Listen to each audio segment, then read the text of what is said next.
এই যে এত মানুষের ভিড় দেখছেন, এটা হলো নীলফামারীর 250 শয্যা বিশিষ্ট জেনারেল হাসপাতালের বাহিরের দৃশ্য। এই ভিড়ের মধ্যে চোখে পড়ল হাসপাতালে চিকিৎসাধীন ভাইয়ের জন্য আরেক ভাইয়ের বুক ফাটা আহাজারি। তাকে বলতে শোনা গেল, ভাইকে ছাড়া আমি থাকবো কেমন করে।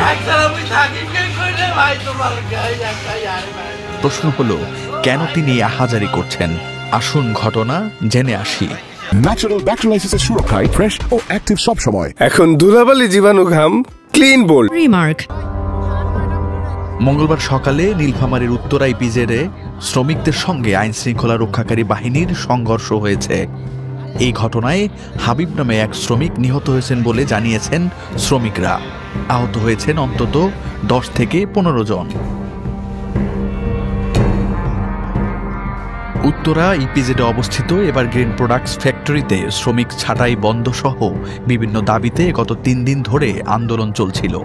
গত সোমবার রাতে হঠাৎ করে কারখানা বন্ধের নোটিশ দেয় কর্তৃপক্ষ। এতে আন্দোলন আরও তীব্র হয়।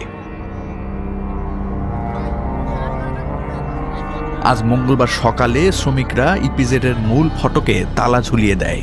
পরিস্থিতি উত্তপ্ত হয়ে উঠলে আইন শৃঙ্খলা রক্ষাকারী বাহিনীর সঙ্গে শ্রমিকদের দফায় দফায় সংঘর্ষ হয়। এ সময় এক শ্রমিক নিহত হন। তার মৃত্যুর খবর ছড়িয়ে পড়লে বিক্ষোভ আরও বেড়ে যায়।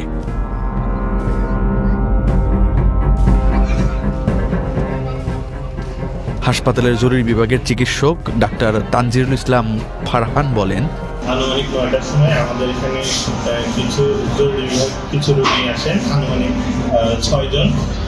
এর মধ্যে একজন মৃত অবস্থায় আমাদের এখানে আসেন এবং বাকিরা শরীরের বিভিন্ন জায়গায় ক্ষত নিয়ে আসেন। তারা বর্তমানে চিকিৎসাধীন আছেন আমাদের অন্তর্বিভাগে। 56 বিজিবির commander lieutenant colonel SM. Badruddoza বলেন,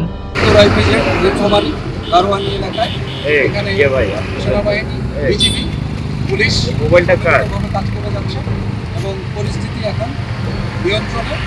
এবং আপনারা যদি দেখেন আশেপাশে এখানে কোনো লোক নেই, কোনো মব নেই। এ বিষয়ে প্রশাসনিক পর্যায়ে কার্যক্রম চলছে, চলমান আছে এবং সার্বিক নিরাপত্তা পরিস্থিতি এখন নিরাপত্তা বাহিনীর সম্পূর্ণ নিয়ন্ত্রণে রয়েছে। ন্যাচারাল ব্যাকটেরিয়ালাইসিসের সুরক্ষায় ফ্রেশ ও অ্যাক্টিভ সব সময়। এখন ধুলাবালি জীবাণু ঘাম ক্লিন বোল্ড রিমার্ক।